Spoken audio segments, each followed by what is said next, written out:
En secondaire, on s'aidait un petit peu. Moi, on m'a aidé, moi j'ai aidé, donc j'ai voulu aussi garder cet esprit d'entraide entre étudiants, qui est plus facile pour après avoir son stage, quoi. Parce que sinon, c'est quand même très compliqué parce qu'on sort de la fac et on vient seulement découvrir du coup le métier d'architecte. En cours de maths, moi j'ai dit non à plein de personnes aussi. Dans les escape games, je trouve que c'est le meilleur job étudiant du monde. Ce que j'ai pas fait, et peut-être que j'aurais dû faire en tant qu'avec ce statut. Bonjour à tous, le sujet de la vidéo d'aujourd'hui va parler à beaucoup d'entre vous et malheureusement je n'ai encore eu l'occasion d'interviewer personne qui a fait ça pendant ses études. Et donc j'ai invité Axel pour qu'elle puisse nous expliquer comment elle a fait pour utiliser le statut d'étudiant entrepreneur pour donner des cours particuliers aux étudiants et si ça lui a été utile plus tard dans sa vie professionnelle après avoir obtenu son diplôme. Bonjour Axel, Bonjour Loïc. est-ce que tu peux te présenter pour l'audience pour qu'on puisse te rencontrer? Oui, tout à fait. Donc moi, c'est Axel. J'ai fait toutes mes études à Lumons en tant qu'architecte. Maintenant, je suis architecte indépendant, responsable PEB et certificatrice PEB. Mais justement, c'est comique parce que je ne l'ai pas dit en introduction, mais en fait, Axel et moi, on se connaît depuis de nombreuses années, puisqu'on était à l'école ensemble, en primaire et en secondaire d'ailleurs. Et je ne savais pas du tout que tu avais le statut d'étudiant entrepreneur. Mais si, en fait, c'est le statut d'auto-entrepreneur, enfin de student entrepreneur qui m'a trouvé parce que je ne l'ai pas eu tout de suite. En fait, c'est MySherpa qui me l'a imposé, entre guillemets, pour pouvoir participer avec eux, pour pouvoir bosser avec eux. C'est quoi, ma chère pas? Donc MySherpa, c'est une plateforme de cours particuliers. C'est eux qui gèrent et qui vous donnent des missions, en fait. C'est un peu comme un employeur pour des étudiants. Et avant ça, ils vous font des petits examens pour voir si vous êtes apte à vraiment donner des cours particuliers.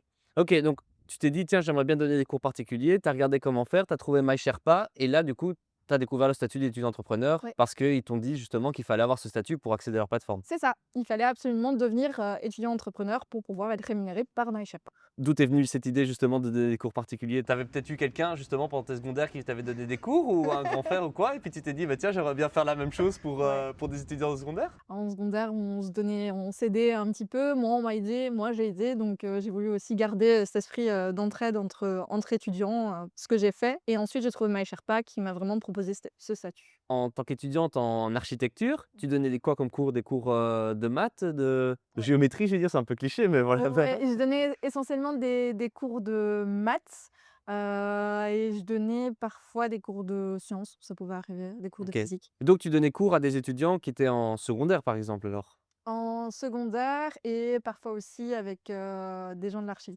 Avant de donner des cours particuliers, est-ce que tu avais eu d'autres jobs étudiants alors? Oui, j'en ai eu plusieurs. Comme j'étais boursière et que, les études d'archi, c'est pas forcément les moins chères, depuis la bac 1, je cumule les jobs étudiants, en grande surface, dans des escape games, Bipost, et Dans cetera. des escape games? Qu'est-ce que tu faisais là? Alors, dans les escape games, je trouve que c'est le meilleur job étudiant du monde. C'est, donc faut savoir aussi un escape game pour ceux qui savent pas, donc c'est, vous êtes 60 minutes dans une pièce à devoir résoudre des énigmes et si vous savez sortir avant vos 60 minutes, c'est que c'est bon. Il y en a beaucoup qui sortaient pas. Ah ouais, donc ils étaient coincés, tu étais le Ça pauvre père Fouras en fait? Exactement, c'était exactement ça. On avait le petit micro et le talkie et en fait, moi, j'ai surveillé pour pas qu'ils fassent, trop de bêtises avec, tous les mécanismes et cetera. Et quand ils étaient un peu trop perdus, je leur donnais 2-3 indices. OK. Et alors juste avant, tu dois les accueillir, leur faire un petit débrief, pas casser ça, pas faire ça, pas jouer avec l'électricité. Et généralement, c'était très drôle, mais tout ce qui est dit dans le débrief, c'est que ça s'est passé.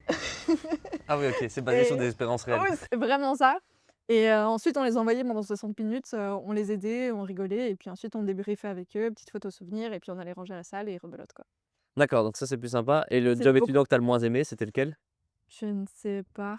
Bah, ouais, peut-être barmaids, heu Pour les contraintes horaires?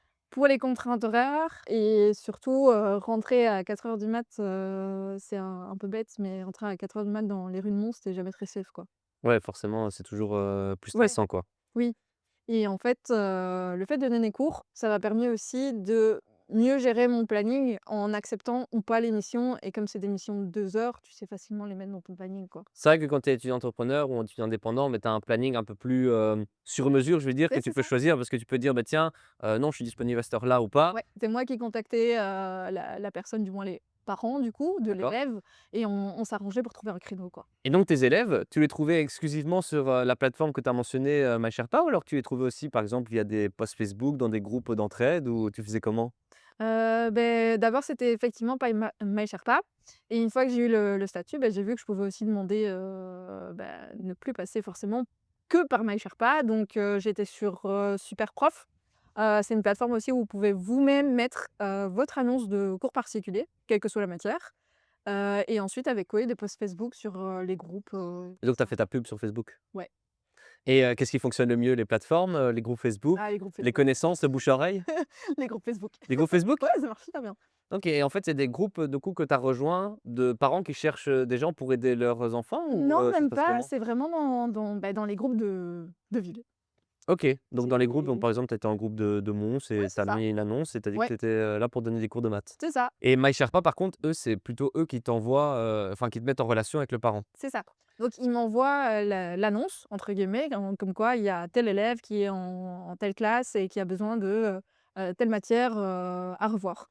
Et du D'accord. coup, là, je contactais directement les parents et on s'arrangeait sur un créneau et ensuite, on allait faire le cours. Et quelle était ta réaction lorsque quelqu'un t'a contacté sur Facebook en disant: «Bonjour, j'aimerais bien que vous donniez cours à mon fils ou ma fille»? Un peu de stress du coup, un petit coup de stress parce que, c'est là que ça arrive le premier client. Donc il faut aussi trouver, le juste prix, essayer de trouver ton tarif, essayer de voir aussi, si c'est pas trop loin parce que tu dois te déplacer, donc bien calculer, de savoir quel chapitre c'est, comme ça tu peux déjà anticiper. Mais oui, le stress. Et donc, tu stressé, tu t'es dit: «Merde, je Oui, veux est-ce que il me posera pas une colle lorsque je vais arriver là-bas?» c'est exactement ça, donc tu dois absolument revoir avant, essayer au moins de préparer deux trois trucs pour dire de pas être là en mode: «Oh ça je sais plus». D'accord et tu as dit un truc intéressant, le prix. Tu as fait comment pour, fixer un prix? Ça, en vrai, j'ai comparé avec, d'autres annonces et sur Superprof aussi, où D'accord. là, tout le monde met un peu son prix et au final, on voit que c'est plus ou moins quasi pareil. C'est en fonction aussi des années d'études, si tu es en bachelier, en master ou si tu as fini ton master, que tu es Ouais. dans la vie active, on voit un peu qu'il y a tous les prix. OK Ouais. et donc toi, tu as fixé comment? Tu as mis dans la moyenne ou tu t'es Ouais, dit un j'ai petit mis peu en dessous, un petit peu au-dessus, j'ai mis dans la moyenne et après, au fur et à mesure, j'ai un peu augmenté. Et donc on peut se dire, tiens, dans les groupes de villes comme ça, mais d'avoir plus d'un étudiant qui propose des cours, et en plus maths, c'est souvent une matière qui est proposée par les étudiants parce qu'on sait que beaucoup d'étudiants en secondaire ont parfois du mal dans ces matières-là. Donc je me demande comment tu as fait pour faire démarquer ton annonce des autres? Je pense aussi que le fait que je sois étudiante en architecture, ça a aidé. Parce D'accord, que c'est, des études qui sont quand même bien axées sur la technique, mais tout en ayant un petit aspect créatif, donc ce qui fait qu'on est peut-être moins, allez, strict qu'un OK, ingé qui donne cours, OK, ça va. si je peux le dire comme ça. Non, ça va, genre, je vais pas le prendre mal, même si je fais ingénieur, je ne donnais pas de cours particuliers, donc je vais pas le prendre mal, hein, forcément. Ouais. D'accord et donc tu t'es dit: «Bah, tiens, le point d'avoir mentionné que tu étais en architecture, ça Oui, t'a aidé?» oui, j'ai toujours mentionné que j'étais étudiante en architecture et je pense que les gens voient ça peut-être comme quelque chose de allez, l'archi fort en lien avec les maths, avec la technique et cetera, donc elle sera peut-être plus apte à vraiment donner les maths que, par exemple, si, je Ça te donnais, donnait confiance, quoi? oui, c'est pas moi qui vais donner bio, on va peut-être laisser ça à quelqu'un qui est en médecine et cetera. Ouais, c'est logique, Ouais, voilà, c'est une branche qui se allez, qui se marie bien qui se avec, marie bien, avec voilà, cette avec, ce que matière-là. tu faisais comme étudiant. Donc tu nous as déjà raconté que tu étais en stress lorsque tu as eu ton premier client. As-tu une autre anecdote à nous raconter justement d'un quelque chose qui serait drôle ou, inusuel? Ouais, j'ai eu une fois une demande un peu, je vais pas dire à côté, mais un peu décalée de ce que je faisais, parce que je donnais juste des cours particuliers, donc c'est aider aux lacunes de l'élève par rapport à quelques chapitres. Ouais. Et là, j'ai quelqu'un qui m'a demandé de l'aider pour passer son juris CESS, donc c'est-à-dire de lui apprendre de zéro la cinquième et la sixième secondaire en maths. OK, donc là, tu as pu obtenir un diplôme de prof de maths en fait, avec, Limite, parce que j'ai dû faire un cours et cetera, ce qui est pas prévu d'habitude parce que généralement, on prend le cours de l'élève, on ouvre, on oui, on fait les regarde sur exercices quel exercice il supplémentaires. bloque, on lui explique Voilà, et puis c'est après c'est ça. fini. Mais là, c'était vraiment de A à Z créer un cours, donc retourner dans mes cours à moi, c'était pas la même chose que juste donner des cours particuliers. Ah oui, donc Ouais. là, c'était vraiment en fait des compétences de prof en fait limite, Oui, oui. et ça en combien de temps il fallait, réussir ça? On l'a fait en un mois et demi.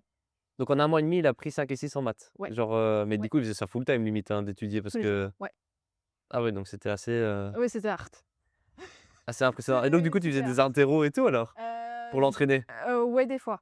Je faisais des petites interros pour être sûre qu'il ait bien compris et franchement, ça a été, quoi. D'accord et puis du coup, il a eu le CEC, ça a fonctionné? Ouais, OK, super. donc ça a été un gros challenge, différent de ce que je faisais d'habitude, mais on a bossé, on a fait pour que le client soit content, écoute. Mais donc ça, c'est bien parce qu'en fait, finalement, on peut se dire: «Bah, tiens, c'est que, Oui, donner cours particuliers». c'est Mais ça. au final, tu as quand même eu une démarche assez entrepreneuriale puisqu'on t'a proposé un problème qui était de plus grande ampleur que ce à quoi tu t'attendais Assez, et oui. tu as quand même réussi à le surmonter, à trouver une solution et à je veux dire, tu pas dit: «Ah non, je laisse tomber», tu allez, tu as Ouais, quand j'ai même, dit, «Bah, fait OK, ton possible pour que ça fonctionne, quoi. ouais, je prends le challenge, quoi». Donc c'est cool parce que bon, ça montre que même en donnant des cours particuliers comme ça, avec le statut d'étudiant indépendant, il y a Ouais. quand même une grande part d'entrepreneuriat, même si parfois on s'imagine toujours que dans les idées et tout ça, il faut que ce soit un truc, super innovant et incroyable. Mais finalement pour toi, c'était quand même, assez enrichissant parce qu'une fois que tu avais fini ça, tu t'es dit: «Bah, voilà, n'importe quel client qui va venir, easy». Ah franchement après celui-là, de faire vraiment de 0 les cours, après ça, j'ai tout fait, quoi. Et donc tu gardes globalement une bonne expérience. En tout cas, j'ai l'impression de ce que tu me dis, tu gardes une bonne expérience d'avoir donné des cours particuliers. Est-ce que tu le recommanderais à une étudiante, par exemple en archi, comme tu l'étais il y a quelques années, de donner des cours particuliers? Bah, oui, totalement. Les cours particuliers, ça te permet vraiment aussi de moduler ton planning, surtout avec, les cours d'archi, surtout avec, bah, les rendus qui prennent des fois toute la nuit. Mais au moins comme ça, 2 heures par 2 heures, un petit peu comme ça, plic-ploc dans ta semaine, bah, ça peut te faire aussi un peu d'argent, quoi. Voilà, bah, d'ailleurs justement en termes d'argent, est-ce que tu as gardé ton job étudiant en même temps? Est-ce que, tu t'es dit: «Bah, tiens, je vais me concentrer à 100 sur l'activité, d'étudiant entrepreneur et je gagne suffisamment» ou alors est-ce que les demandes n'arrivent pas assez vite? Enfin, je sais pas comment ça se passe? Heu, alors j'ai gardé à chaque fois mes jobs étudiants, D'accord. malgré que, par exemple, en master 2 j'avais du coup 3 jobs étudiants en même temps, y compris donc avec les cours, compris dans les 3 jobs. OK. Donc je pense que je suis un peu Ouais, là, il y nostalgique en fait a du boulot, mais en master 2 en archi, on est quand même un peu plus light. Ça paraît bizarre, mais on est un peu plus light et donc j'ai pu embrayer et comme job étudiant, beh, j'avais l'escape game, des cours particuliers et je travaillais chez un architecte. OK, ouais, Voilà. donc du coup, c'était important pour toi d'avoir au moins un de ces horaires que tu peux facilement moduler parce que s'ils sont tous fixes dans la roche, là, tu es coincé, quoi. Ouais, mais j'avais un jour fixe chez l'archi, le week-end à l'escape game et du coup de la semaine, je modulais, En quand fonction j'avais de ouais, quand ouais. j'avais quelques trous ou quoi, des fois aussi quand, les élèves sont en vacances, que tu as pas cours au matin ou que tu as pas cours l'après-midi ou que tu recommences après, ben, au moins tu sais caler, vraiment dans ton Comme tu horaire, veux, quoi. quoi. Ouais, c'est ça. Et donc maintenant, tu es architecte? Oui. Et donc tu as ton bureau d'architecture et tout ça à gérer alors? Ou ça Ouais. se passe comment? Donc en fait, au début, quand on sort de la fac, on est obligé d'être 2 ans stagiaire dans un bureau.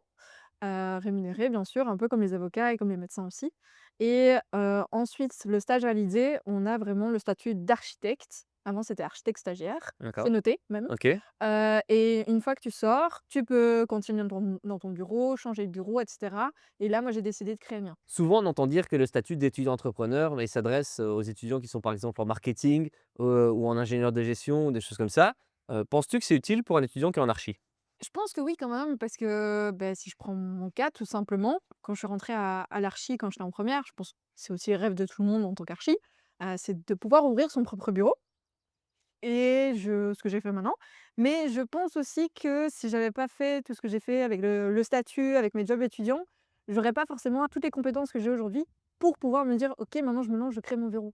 Ouais, parce qu'il y a des choses que tu as appris, je veux dire, sur le tas comme, gérer ton temps, gérer les Oui, oui, clients, c'est ça. trouver un prix et tout ça, que si tu avais dû les découvrir en même temps, plus Ouais, la non. pression d'ouvrir ton Ouais, bureau, je pense plus, j'aurais pas essayé d'ouvrir mon propre bureau, j'aurais préféré rester dans le bureau où j'étais. Mais je me suis dit: «Je pense avoir les compétences pour pouvoir me lancer, OK. pouvoir gérer», comme tu as dit, gérer les clients, gérer le planning, gérer les prix et cetera. Donc ça t'a donné plus de confiance, Ouais, ouais, clairement. En me disant: «Beh, j'ai quand même un peu d'expérience au final dans la gestion d'une entreprise». Ce que j'ai pas fait et peut-être que j'aurais dû faire en tant qu'avec ce statut, c'est vrai que j'ai donné que des cours de maths. J'ai effectivement travaillé avec un archi, mais via une société d'intérim. Mais c'est vrai que, par exemple, pour un archi, vous pouvez tout simplement avoir ce statut pour déjà aller travailler dans un bureau, même en tant qu'étudiant, faire les dessins, faire la 2D, faire la 3D, il y en a beaucoup qui demandent et ça peut aussi vous ouvrir des portes pour le stage après. Donc la personne, avec qui moi, par exemple, chez qui j'ai travaillé, bah, je devais faire mon stage chez lui après. Ah bah oui, forcément, puisque voilà, si tu dois trouver un stagiaire ou qu'il cherche un stage et que ça Oui, fait déjà 1 ou 2 années, par exemple, que tu c'est travailles ça. avec, qui fait tes rendus 3D et tout ça et que ça se passe bien, bah forcément, c'est cette personne-là que tu vas prendre en Ouais, premier, quoi. surtout pour trouver un stage, c'est pas très facile, quoi. Et en plus, ce stage, beh, peut peut-être même déboucher sur, ton premier job, puisque tu as dit que tu étais, architecte stagiaire, c'est ça au début quand tu commences? Oui, c'est ça. Ouais, voilà, Donc donc tu es obligé de chercher un maître de stage et de faire ton stage, sinon tu peux tu tu en fait, ton diplôme n'est pas validé. si tu as déjà de l'expérience avec cette personne-là, Oui. forcément, il y a confiance et donc tu vas Ouais. pouvoir plus Et alors, facilement, surtout en tant que architecte stagiaire, tu es obligé de te mettre indépendant. en plus, tu as déjà le numéro d'entreprise, c'est déjà fait, donc finalement Je veux dire, tes petites démarches administratives pour avoir un statut indépendant, bah, tu l'as déjà ouais, parce que fait. tu as déjà la caisse d'assurance sociale, tu as déjà ton numéro Ouais, d'entreprise, c'est déjà fait. Tu as pu découvrir ça quand tu étais étudiant. ouais. Tu as pu déjà commencer à faire quelques factures, et donc tu es déjà un peu bah, je veux dire, c'est déjà du vu, quoi. C'est pas quelque chose Oui, que c'est tu ça, découvres, c'est on sort pas et surtout qu'on nous apprend rien au final, à la fac du d'un point de vue lendemain de ton gestion, je veux dire, diplôme, ouais. quoi. Oui, oui. Ça, tout ce qui est, entrepreneurial, tout ce qui est indépendant, les caisses sociales et cetera. Malheureusement, quand tu as ton diplôme, on te donne ton diplôme et maintenant c'est Ouais, c'est facile. voilà, va faire ton stage, Va, et mais puis, on dit pas découvre le comment, on monde, dit pas les ouais. démarches, donc oui, ça m'a aidé. Bah, c'est vraiment cool comme expérience parce que je pense que ça peut en aider plus d'un qui en architecture ou même, il y a d'autres études aussi, Oui, je bien sûr. pense, où ils doivent ouvrir un cabinet ou des choses comme ça, que ce soit en psycho, en médecine, enfin voilà, il y a plein de gens qui doivent ouvrir un cabinet et commencer à gérer une clientèle et tout ça, donc c'est quand même des compétences, qui sont cool à apprendre.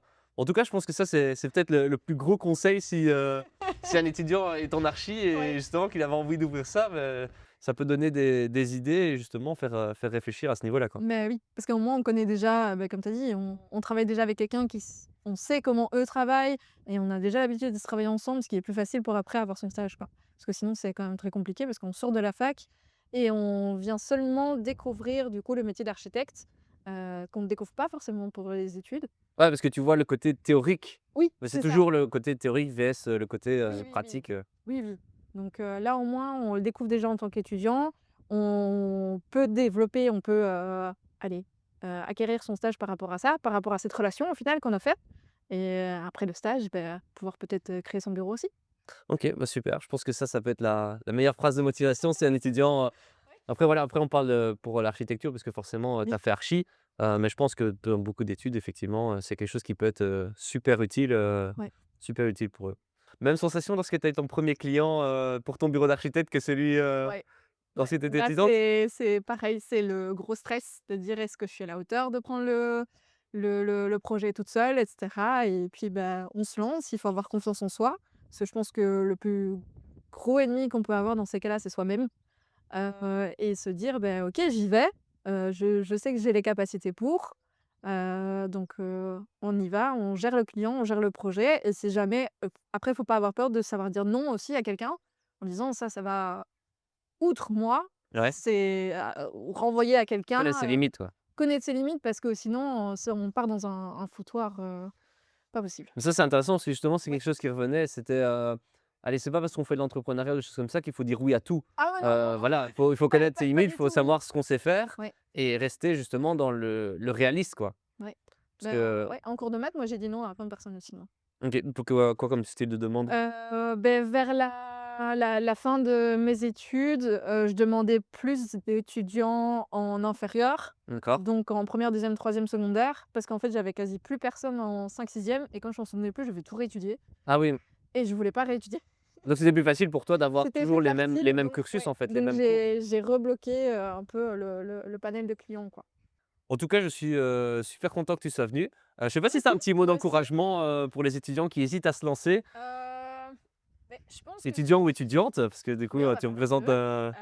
Beh, moi, je oui. pense que le plus gros défi et le plus gros ennemi qu'on peut avoir pour se lancer avec ce statut et pour tout simplement lancer une entreprise, bah, votre plus gros ennemi, c'est vous-même. Si vous n'avez pas la confiance, vous allez jamais faire le pas alors qu'au final, vous avez les compétences et vous savez que vous avez les compétences, c'est juste que vous n'osez pas et franchement, dans la vie, il faut oser. Pour tout entrepreneur, tout le monde va vous dire: «J'ai osé», c'est tout. Puis maintenant, tu es content puisque tu as ton bureau d'archi, donc tu es content d'avoir osé. Oui. Donc voilà. J'ai content d'avoir osé.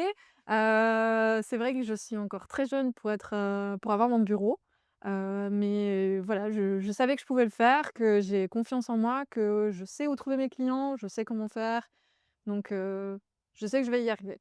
Ah et tu peux nous partager le nom de ton bureau d'archi, comme ça j'ajouterai Allez. si quelqu'un a besoin d'un diagnostic PEB pour sa première maison.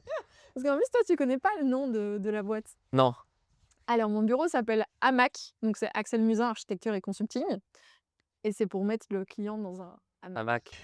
D'accord, OK, bah, ça va. Bah, Non, je mettrai vraiment, un c'est petit ça. logo de Mac en même C'est temps ça, on si, vient enfin, vraiment ouais. englober le client pour dire on fait de l'architecture, on fait du consulting, énergétique, tout ce qui est, PEV, tout ce qui est certification énergétique et alors aussi, les gens qui veulent, acheter une maison par exemple, mais, qui savent pas les travaux, qu'est-ce qu'il faut faire et cetera, beh, au lieu d'appeler, comme on appelle chez nous, tonton Jacques, bricoleur du dimanche, pour Ouais. savoir qu'est-ce qu'il faut faire dans la maison, vous appelez directement un architecte. Moi je viens, j'estime les travaux et comme ça vous savez si vous y allez ou pas à la vente. Puis tu peux aider aussi pour, dire s'il faut un permis, je suppose ou pas? Parce que Ouais, c'est parfois les ça, gens ils parce savent que pas, ils se disent: ouais, «Ah bah tiens on va refaire, il y en a beaucoup la ça. pergola ou la terrasse ou, l'annexe» et puis finalement ils demandent pas de permis et puis on leur demande de démonter ce qu'ils ont fait construire, quoi. Ouais, démonter généralement, je pense ils vont pas jusque-là, même s'il y a peut-être des communes qui le font quand même. Mais effectivement, on m'appelle des fois dans des ventes en disant: «Bah, voilà, j'ai fait ça doit être régularisé» et malheureusement, il y a encore beaucoup d'architectes qui le font pas parce que c'est peut-être des trop petites missions et c'est ça aussi, c'est que vos missions à vous pouvez les choisir, hein. C'est pas parce que c'est un petit truc petit que peut-être votre maître de stage ou un collègue à vous n'aime pas faire ce genre de choses qu'il faut forcément dire non à la mission. Après, il faut pas dire oui à tout. Voilà, faut savoir, c'est ce qu'on disait, Oui, connaître, voilà, faut se bah, ses limites savoir et son doser domaine entre, d'expertise, quoi. oui, entre les compétences et avec ton planning. Si tu dis oui à tout, il y a un moment où, bah, tu auras plus et c'est ce que j'ai vu aussi dans mes cours, on dit: «Oui, oui, oui», il y a un moment, j'ai plus de place. Ouais, Donc tu un peu aussi, fil conducteur c'est là qu'on monte. avec Santo. Maintenant. Ouais, mais non. Bah, merci beaucoup, je pense que c'est une très belle conclusion. Merci d'être venu en tout cas. Merci à toi de m'avoir invitée, c'était sympathique.